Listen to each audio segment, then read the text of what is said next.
یہ نفسیاتی مرض ہے، اسے ہسٹیریا کہتے ہیں۔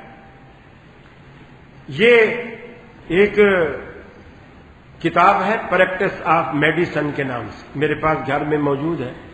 میں نے سوچا تھا کہ اب لے کر جاؤں گا، لیکن میں لانا بھول گیا۔ 1992 میں چھپی ہے یہ۔ جس سال میں نے رحمانیہ مسجد یہاں سے چھوڑی تھی 1992 میں، اور منظور کالونی گیا تھا، اس سن کو یہ چھپی تھی، اور میں اردو بازار سے خرید کے گیا۔ اس میں ایک پورا چیپٹر ہے آسیب کا، صفحہ 321 جو میرے پاس 1992 کا ایڈیشن ہے، اس میں 321 سے یہ آسیب کی باتیں شروع ہوتی۔ اس میں اس نے لکھا کہ یہ جو ہسٹیریا کے مریض ہوتے ہیں، ان کو جب دورے پڑتے ہیں، ان دوروں میں یہ سب کچھ سنتے ہیں لیکن بول نہیں پاتے، سنتے ہیں بول نہیں پاتے، تو ان کو تحریک دینی چاہیے، یعنی سہارا بندھانا چاہیے، ایسی بات کرنی چاہیے، زور زور سے بولنا چاہیے، ان کو تسلی دینی چاہیے کہ ہم آپ کے ساتھ ہیں، کچھ نہیں ہوگا، آپ ٹھیک ہو جاؤ گے، جن کی تو نسلیں تباہ ہو جائیں گی، یہ ہو جائے گا، وہ یہ ایسا۔ لیکن ڈاکٹر لوگ ایسا نہیں کرتے، ان کے پاس وقت بھی نہیں ہوتا، اور ایک ایک مریض پر وہ اتنا ٹائم دے بھی نہیں سکتے۔ وہ کیا کرتے ہیں، آپ کو کوئی مسکن دوائی دے دی، سکون آور گولی دے دی، ٹیکا لگا دیا تاکہ آپ کو تھوڑی نیند آ جائے اور آپ اس تکلیف کو تھوڑا بھول جائیں، لیکن وہ علاج جو اثر علاج ہے وہ نہیں کر پاتے۔ وہ لکھتے ہیں کہ میں ڈاکٹر تھا لاہور گھوڑا گلی میں، ان کا نام ہے ڈاکٹر اختر، وہ ریٹائرڈ کیپٹن ہے فوج کے، ڈاکٹر اختر، غالباً اختر علی بھی شاید نام لگتا ہے۔ تو گھوڑا گلی میں میرا کلینک تھا، تو کہتے ہیں کہ میرے پاس میرے ایک دوست کی بیٹی بیمار ہوئی، تقریباً کوئی 11-12 سال کی لڑکی تھی، اور اس کو یہ دورے پڑ گئے۔ میرے پاس لے آئے، چونکہ میرا دوست تھا تو کلینک میں لے آئے، اور وہ اس میں لکھ رہے ہیں کہ وہ ایسے اس کو دورے پڑ رہے ہیں، وہ جسم اس کا ایسے اکڑ کے بل کھا رہا ہے جیسے کوئی کپڑا دھو کے کپڑے کو نچوڑتا ہے، اس طرح مروڑا جا رہا ہے۔ تو وہ کہہ رہے ہیں کہ ڈاکٹر صاحب دیکھو اس کو، ہماری بچی کو کیا ہو گیا، یہ نہ کھا رہی ہے، نہ پی رہی ہے، نہ بول رہی ہے، نہ دیکھ رہی ہے، کیا ہو رہا ہے۔ میں نے لیبرم نام کی کوئی دوائی تھی، اس کا انجیکشن لگا دیا اور کوئی گولی دے دی اس کو، وہ لیکن پانی میں گھول کے زبردستی اس کو منہ زبردستی کھول کے اس کو دیا، زیادہ تر انجیکشن لگائے۔ آدھے پونے گھنٹے میں بھی اس کو ہوش نہیں آئی۔ تو ماں باپ تو ظاہر بات ہے صدمے میں ہوتے ہیں۔ انہوں نے کہا ڈاکٹر صاحب اگر آپ اجازت دو تو یہیں قریب میں کوئی مولوی صاحب رہتے ہیں، وہ جن نکالتے ہیں، ہو سکتا ہے ان کو جن ہوں، آسیب ہوں، تو ہم ان کے پاس لے چلے۔ تو ڈاکٹر صاحب لکھتے ہیں میں نے کہا کہ وہاں نہیں لے جاؤ، قاری صاحب کو یہاں بلا۔ بولے میں نے سوچا کہ قاری صاحب جب ادھر آئیں گے تو میں یہ دیکھنا چاہتا ہوں کہ یہ مولوی لوگ ایسا کیا کرتے ہیں، ڈاکٹر ہم ہیں اور ٹھیک یہ کرتے ہیں، یہ کیا ایسا کرتے ہیں جو ہم نہیں کرتے۔ کہتے ہیں قاری صاحب کو بلایا گیا، انہوں نے کہا جی میں رات 10 بجے آؤں گا۔ ٹھیک ہے جی، 10 بجے آئے۔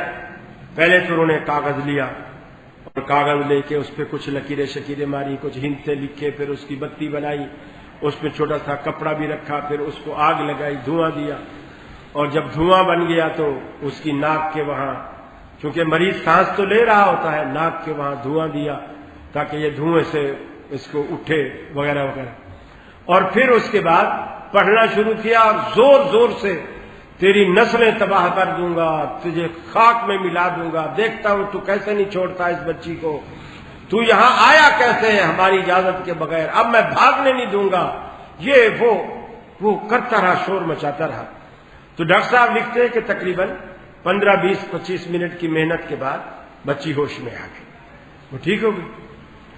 اب وہ چلے گئے، اب میں نے ایک چیز مجھے یاد آ گئی کہ جب ہم طالب علمی کے زمانے میں پڑھتے تھے تو ہم نے یہ پڑھا تھا کہ ہسٹیریا کا علاج ہی یہی ہے کہ بندہ شور مچا کے، چونکہ مریض سن رہا ہوتا ہے بول نہیں پاتا، تو اسے کان میں یہ بات ڈالی جائے کہ تو اکیلا نہیں ہے، ہم سب تیرے ساتھ ہیں، ہم تیرا علاج کر رہے، تو ٹھیک ہو جائے گا، اور جو بھی چیز تیرے اوپر ہے تو ایسی بھاگے گی کہ پھر دوبارہ آنے کا نام نہیں لے گی۔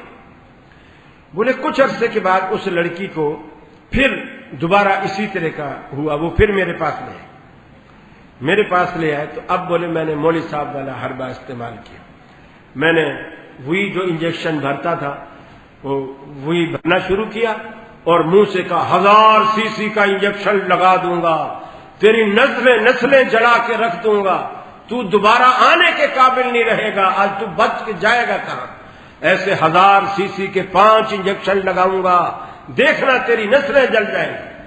بولتے ابھی میں نے انجیکشن بھی نہیں لگایا تھا کہ اٹھ بیٹھی، بچی اٹھ بیٹھی۔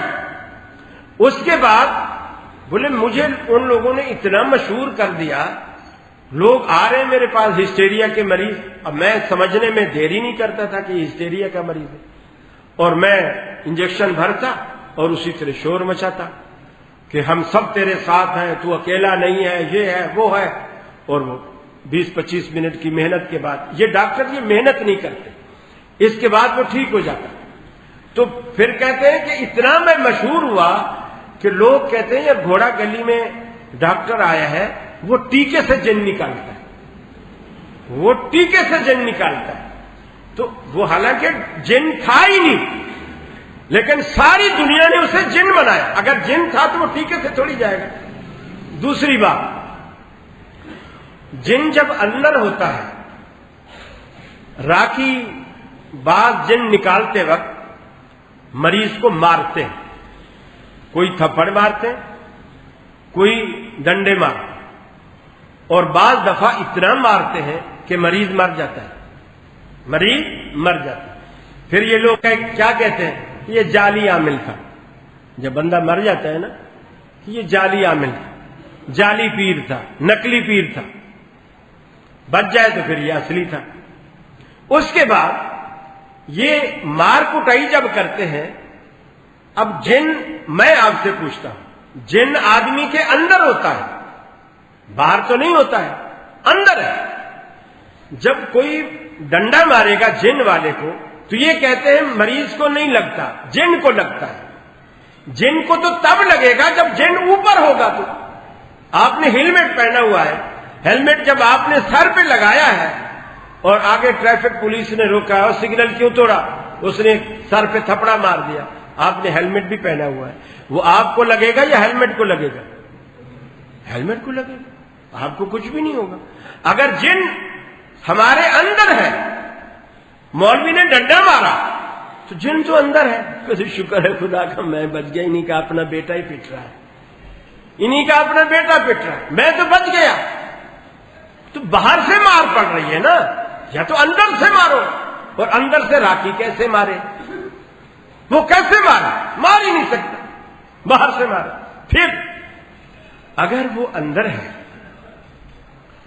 تو ایسی چیزیں باہر جو نکلتی ہیں، وہ نکلتے وقت باقاعدہ کہتا ہے جی منہ کھولے گا، وہ نکلے گا، کسی کو نظر نہیں آئے، اس مولوی کو نظر آئے، نکلتا ہوا بھی نظر آئے گا، بھاگتا، بس وہ خبر دیتا رہے گا، کمنٹری کرتا رہے گا، اب یہ نکل آیا، یہاں تک آ گیا، یہاں تک آ گیا، اب باہر آ گیا، اب ایسے بھی کرے گا کہ میں تجھے پکڑتا ہوں، ایسا نہیں، باہر۔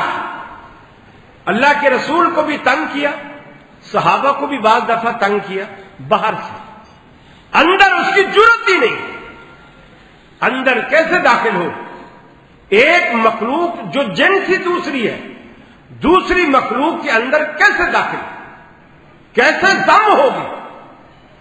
وہ جن سے الگ ہے، وہ آگ کی پیداوار، ہم مٹی کی پیداوار، وہ کیسے ایک ہو؟ باہر سے۔ اللہ کے رسول نماز پڑھ رہے ہیں، بلکہ پڑھا رہے ہیں، آپ نے 2 دفعہ نماز کے اندر مصلی سے آگے ایسے ہاتھ کیا اور پھر واپس پیچھے کھینچ لی، پھر آپ تلاوت کرنے لگے، تھوڑی دیر کے بعد پھر آپ نے ایسے ہاتھ کیا اور پھر پیچھے کھینچا۔ صحابہ نے پوچھا یا رسول اللہ صلی اللہ علیہ وسلم، آپ نے یہ آج پہلی دفعہ ایک عمل کیا، اس سے پہلے آپ نے کبھی نہیں کیا۔ آپ نے فرمایا شیطان آگ کا شعلہ لے کر میرے پاس آیا تھا اور وہ میرے قریب آتا تھا، میں اس کو پکڑنے کے لیے ہاتھ بڑھاتا تھا اور پھر وہ پیچھے ہٹ جاتا تھا، پھر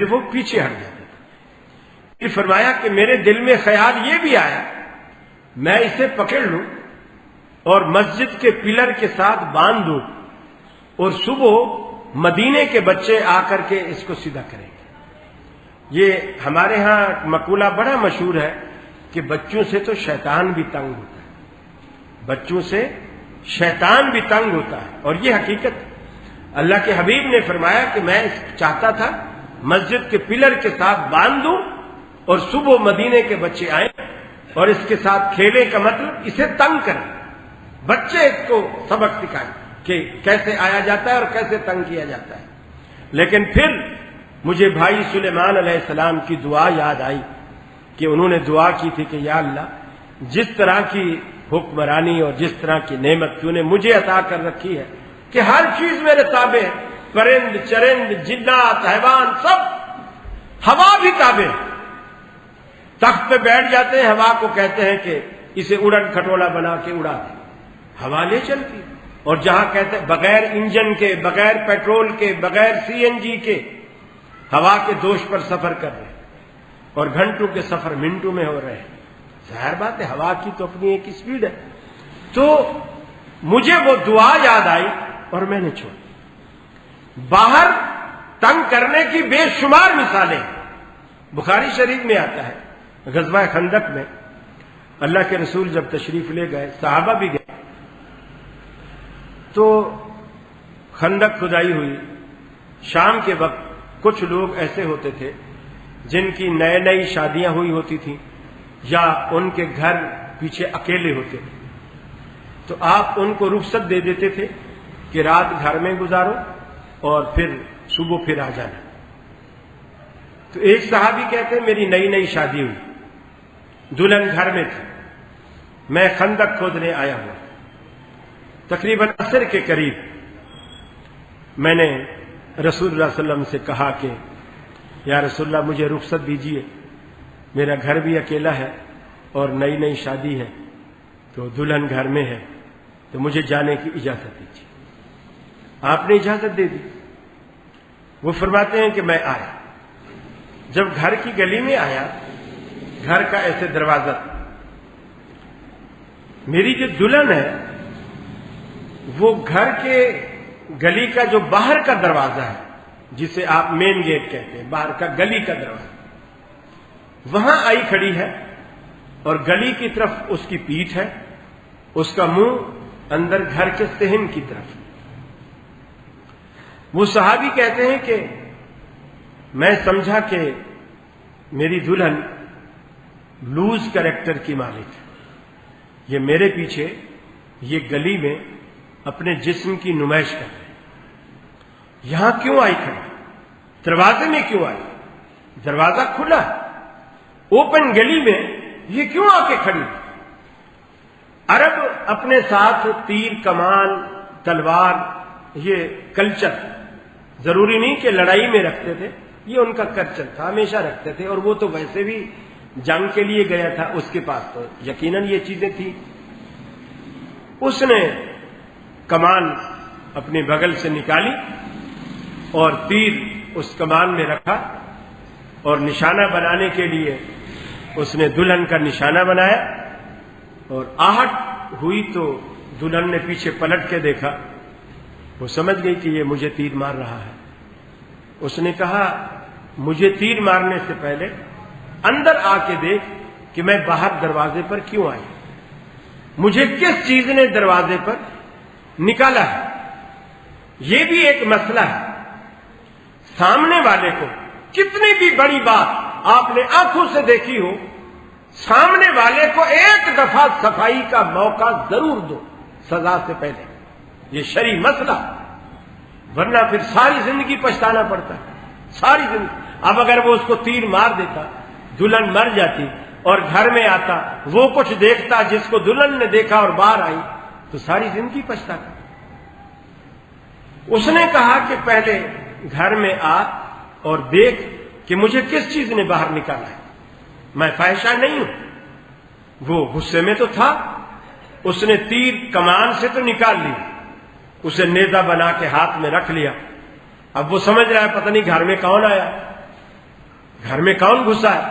تو یہ اندر گیا تو دیکھا تو گھر کے بالکل صحن کے اندر بہت بڑا اژدہا، ایک سانپ ہوتا ہے اور ایک اژدہا ہوتا ہے جو سانپوں کا بھی سردار ہوتا ہے، بہت بڑا اژدہا بیٹھا ہے پھن مار کے، یعنی ایسا کنڈلی بنا کے اور سر اوپر اٹھا کے وہ بیٹھا ہے۔ یہ اس کے ڈر سے باہر نکلا۔ ظاہر بات ہے مرد بھی ڈر جاتے ہیں، اور وہ تو عورت ذات ہے، اور عورت واقعی کمزور دل کی مالک ہوتی ہے، اللہ نے انہیں بہت نازک بنایا۔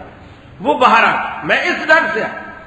اب وہ غصے میں تو تھا، وہ جو نیزہ اس کے ہاتھ میں تھا نا، اس نے نیزہ اسی سانپ کے اندر کھبو دی، گاڑ دیا۔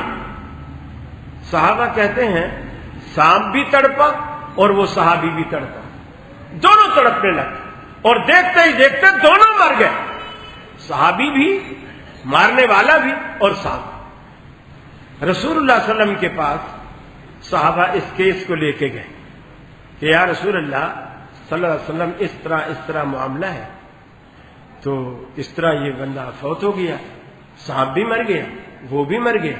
بظاہر سانپ نے اسے ڈسا نہیں ہے، سانپ نے نہیں ڈسا، لیکن یہ مر کیوں گیا؟ آپ صلی اللہ علیہ وسلم نے فرمایا وہ جو سانپ جسے تم سمجھ رہے ہو وہ جن تھا۔ یہ جن مختلف شکلیں دھارتے ہیں، مختلف روپ دھارتے ہیں، اور یہ طاقت بھی ان کو اللہ نے دے رکھی ہے۔ اللہ نے یہ طاقت دے رکھی ہے کہ مختلف روپ دھارتے ہیں، شکلیں دھارتے ہیں، لیکن پیغمبر کی شکل یہ نہیں دھار سکتے، پیغمبر کی شکل نہیں دھار سکتے۔ اسی لیے رسول اللہ صلی اللہ علیہ وسلم نے فرمایا جس نے مجھے دیکھا اس نے مجھے ہی دیکھا، شیطان میری شکل نہیں بن سکتا۔ اللہ تعالیٰ نے ابلیس کو یہ طاقت نہیں دی۔